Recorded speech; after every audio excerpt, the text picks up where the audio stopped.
Hello, space explorers, and welcome back to our cosmic journey. Today, we're diving deep into the fascinating life of the most ubiquitous and perhaps the most important entities in the universe, stars. We often call our own central star the Sun, but it's crucial to understand that it's just one amongst countless trillions scattered across the cosmos. But how do these incredible celestial furnaces actually ignite? How many of them are out there? How long do they burn? And perhaps most importantly, how does it all end? Join us as we explore the 10-chapter saga of a star, from its humble, dusty beginnings to its dramatic and often explosive finale. This isn't just astronomy, it's the story of creation, of life, and the inevitable cycle of the universe itself. So buckle up, adjust your gravity generators, and let's unravel the secrets of the stellar life cycle. The Cosmic Cradle, Birth in the Nebula. Our journey begins not in a fiery explosion, but in a vast, cold, and dark cloud. Think of it as a cosmic nursery, a stellar maternity ward, known to astronomers as a molecular cloud, or a nebula. These nebulae are truly monumental structures, composed primarily of hydrogen, the simplest and most abundant element in the universe, along with significant amounts of helium and tiny specks of cosmic dust. While they may look peaceful from a distance, these clouds are far from static. Deep within their cores, regions can exist that are slightly denser than their surroundings. All it takes is a catalyst, a gravitational nudge, to start a chain reaction. This nudge could be anything from a passing star's gravitational pull to the shockwave from a nearby supernova explosion. Once a region becomes sufficiently dense, its own gravity begins to pull material inward, overriding the internal pressure that wants to push it outward. This initial collapse marks the true birth of a star. As more and more material is pulled inward, the cloud begins to fragment, forming smaller, dense pockets. Inside each of these fragments, gravity continues its relentless pull, causing the cloud to shrink and its density to skyrocket. This collapse is a slow process, taking millions of years, but it's a necessary prelude to the ignition that will eventually create a shining beacon in the vast darkness. We've explored the cold beginnings of a star, but how does all this dust and gas become a blazing furnace? Let's turn up the heat in our next chapter. Igniting the furnace, the protostar, and the path to fusion. As the dense cloud continues to collapse under its own gravity, something remarkable begins to happen. It heats up. Think about compressing air in a bicycle pump. It gets hot. The same principle applies here, but on a truly astronomical scale. The gravitational potential energy, as all that matter falls inward, is converted directly into heat. This collapsing core is now what we call a protostar. It's still growing, actively accreting material from its surrounding disk of gas and dust. A protostar isn't quite a star yet, because it's not generating its own energy through nuclear fusion. However, it is incredibly hot and luminous, shining with a fiery glow that can be detected in infrared light. During this phase, a protostar can be a turbulent and chaotic place. Powerful winds and jets of material can blast out from its poles, helping to disperse the surrounding nebula and revealing the emerging star within. The temperature in the core continues to climb, reaching hundreds of thousands, then millions of degrees. The pressure, too, becomes immense, crushing the hydrogen atoms together with unimaginable force. But for a true star to be born, the core must reach a temperature of roughly 10 million degrees Celsius, or about 18 million degrees Fahrenheit. Only at this extreme temperature and pressure can the final critical step occur, nuclear fusion. This is the magical moment when hydrogen nuclei, typically resistant to each other, are overcome by the intense conditions and fuse together, forming helium and releasing a truly colossal amount of energy in the process. This moment marks the birth of a main sequence star. Our protostar is now a true star. But what kind of a star will it become? and what dictates its ultimate fate? Let's meet the main characters of our story. The main sequence, where stars spend their lives. Once nuclear fusion ignites in its core, a star enters the longest and most stable phase of its life, the main sequence. This isn't just a physical location, but a fundamental stellar classification. In fact, if you were to plot most stars based on their luminosity, brightness, and temperature, color, you'd find they all land along a distinct diagonal band on what's called the Hertzsprung-Russell (HR) diagram. For a star on the main sequence, a delicate and beautiful balance is struck. Hydrostatic equilibrium. The immense outward pressure generated by the energy of nuclear fusion perfectly counteracts the intense inward pull of gravity. As long as this balance is maintained, the star remains stable, shining steadily for billions of years. What determines a star's position on the main sequence, and ultimately, its entire life story? One word: mass. The more massive a star, the stronger its gravitational pull, the hotter and denser its core, and the faster it burns through its fuel. Our own Sun is a middle-of-the-road G-type main sequence star, perfectly balanced for a long, steady life. Smaller stars, known as M-type or red dwarfs, are the most common in the universe. They have low mass and burn their hydrogen fuel incredibly slowly, living for trillions of years. On the other hand, massive stars, O-type or B-type blue giants, are rare but brilliant. They burn their fuel at a ferocious rate, blazing with intense light and heat, but living for only a few million years. Understanding this mass-to-lifespan relationship is key to understanding the diversity of stars we see in the cosmos.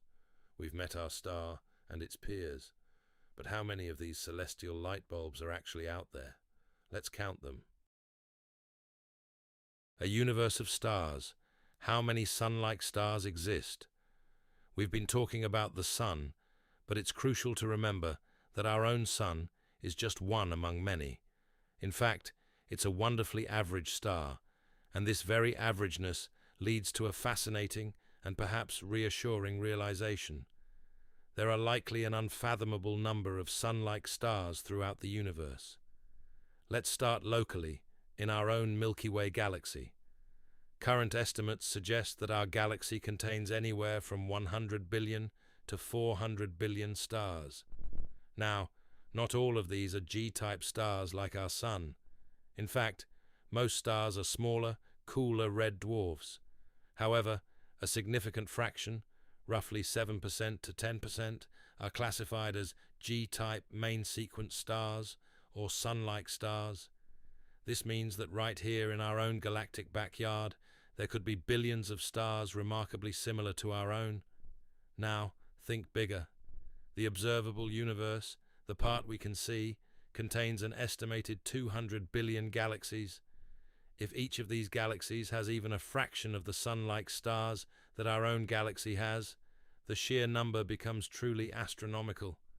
We're talking about sextillions of stars, potentially trillions upon trillions of sun-like stars spread throughout the cosmos. Why is this number so important? Because where there's a sun-like star, there's a good chance of a planetary system, and potentially a chance for life as we know it to exist. While we haven't yet found a definitive Earth 2.0, the statistical probability of finding another sun-like star with habitable planets is immensely high. It turns out our solar system might not be as unique as we once thought. We know how many suns are out there, but how long can they continue to burn? Let's check the celestial clocks. Celestial clocks. How long do stars live? When we think of lifespans, we often think in decades, but for stars, we must adjust our perspective to millions, billions, or even trillions of years. But what dictates this incredibly long existence?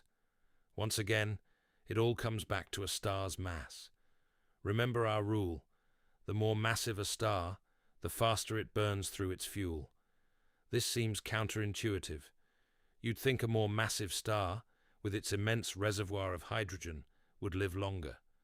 But the reality is that the intense pressure in a massive star's core causes fusion to proceed at a ferocious rate. These blue giants burn bright but die young, often in a spectacular supernova explosion after only a few million years.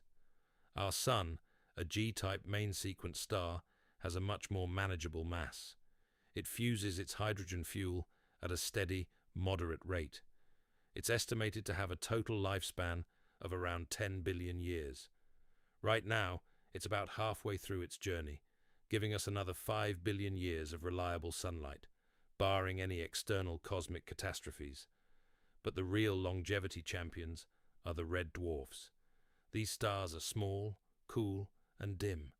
They have very little mass and fuse their fuel incredibly slowly. This inefficiency, paradoxically, is their secret to longevity. It's predicted that red dwarfs could burn for trillions of years, outliving all other stars in the cosmos. In a distant, far future universe, long after the last G-type stars have faded, the red dwarfs will be the only lights left shining, the true centenarians of the stellar community.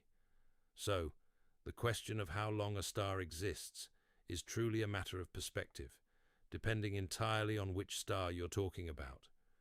We've explored the prime of a star's life, but like all good things, it eventually must come to an end. In the next few chapters, we'll see the dramatic finale. Running out of fuel, the Sun's post-main sequence phase. For a main sequence star, hydrogen is everything. Its constant fusion is the source of all energy and the force that holds back gravity.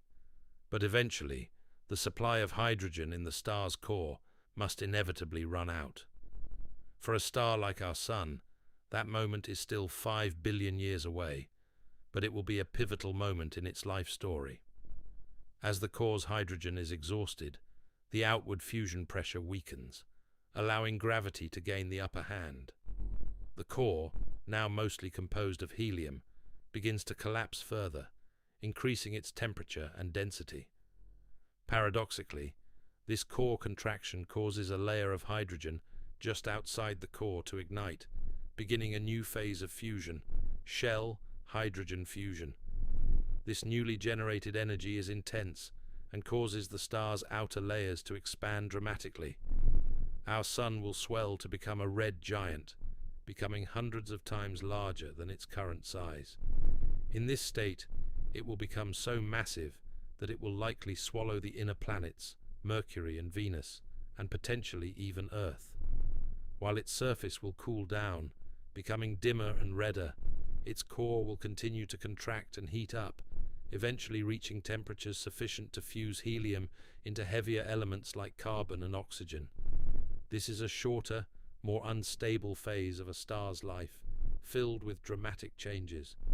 For a low to medium mass star like our Sun, this is the beginning of the end, the first act of its final chapter. But for more massive stars, this process goes even further, setting the stage for an even more explosive finale. Let's see how things escalate. The final act for low-mass stars, a quiet ending. For stars like our Sun, the road to the end is not paved with explosive fire, but with a more gentle and elegant fading away. After spending time as a red giant, the star's core reaches a critical temperature to fuse helium into carbon and oxygen. But for a star of this mass, it's the end of the line for fusion. It simply cannot create the intense pressure and temperature needed to fuse heavier elements. The outer layers of the red giant, now loosely bound by gravity, become increasingly unstable. In a series of powerful thermal pulses, the star gently sheds its outer envelope, blowing it off into space. This glowing shell of gas, expanding outwards at thousands of kilometers per hour, is called a planetary nebula, though it has nothing to do with planets. They are among the most beautiful and colorful sights in the cosmos. What remains at the center of this cosmic shroud is the star's incredibly dense, hot, and inert core, a white dwarf.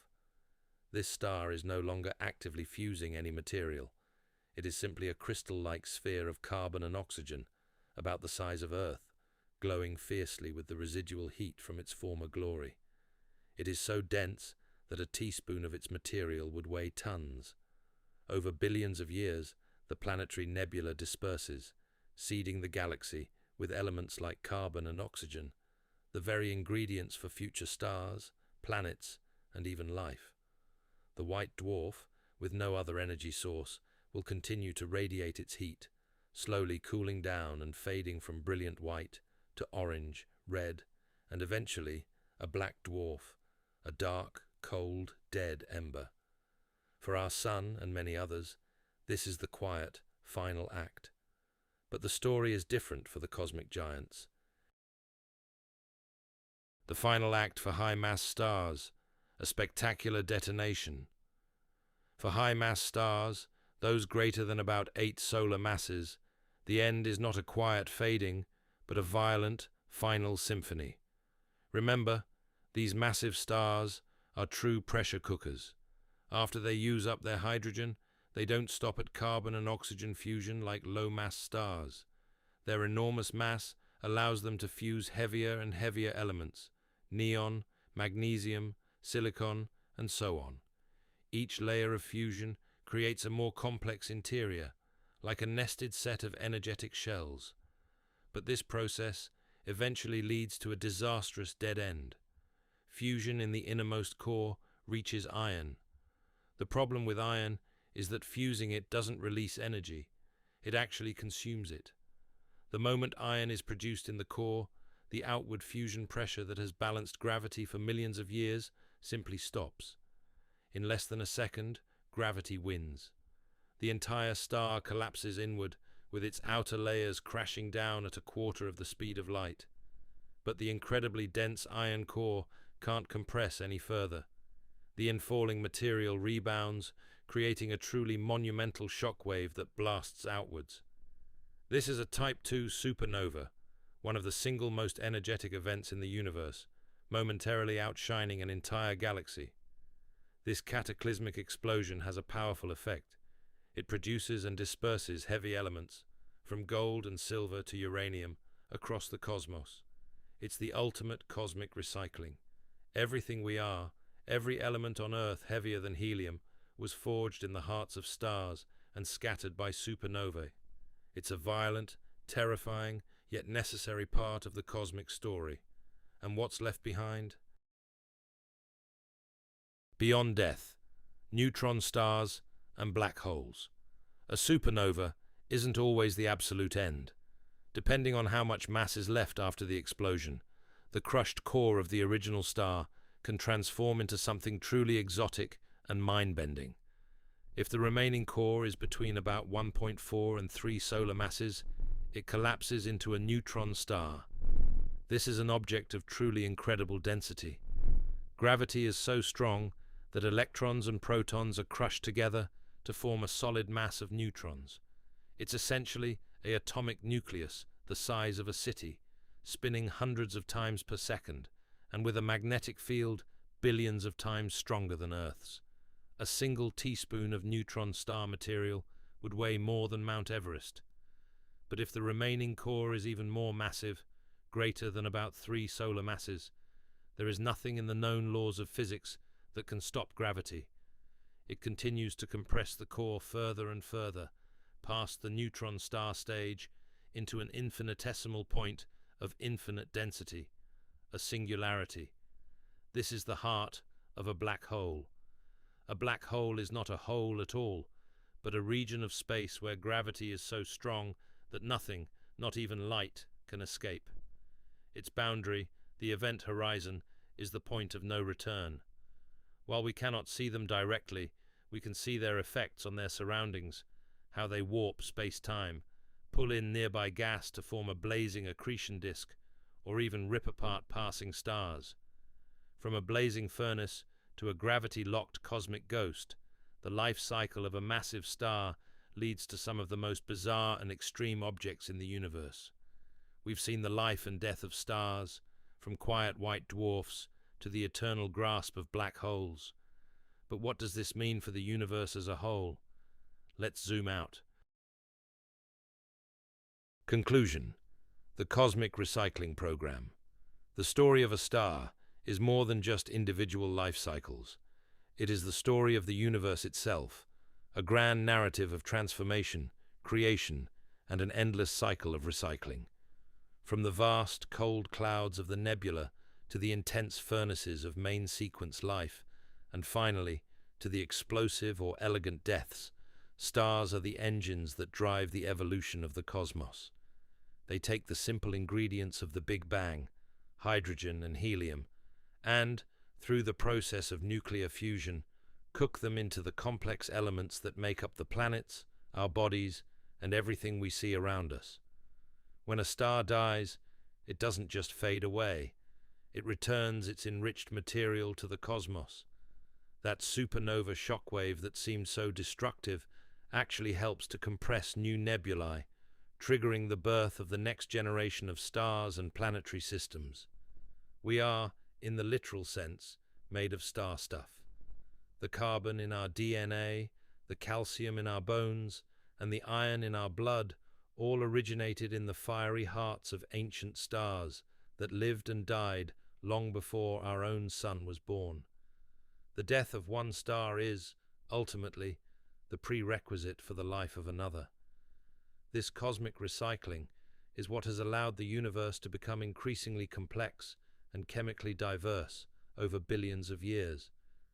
It's a story that is happening right now across the trillion-plus galaxies, from the smallest red dwarf to the largest supergiant, and it's all part of the epic saga we call the life and death of a star. Thank you for joining us on this incredible cosmic journey. We hope you've enjoyed exploring the life, the numbers, the clocks, and the truly spectacular finale of these cosmic giants. Don't forget to like this video, subscribe to our channel for more amazing space adventures, and as always, keep your eyes on the skies. Until next time, space travelers.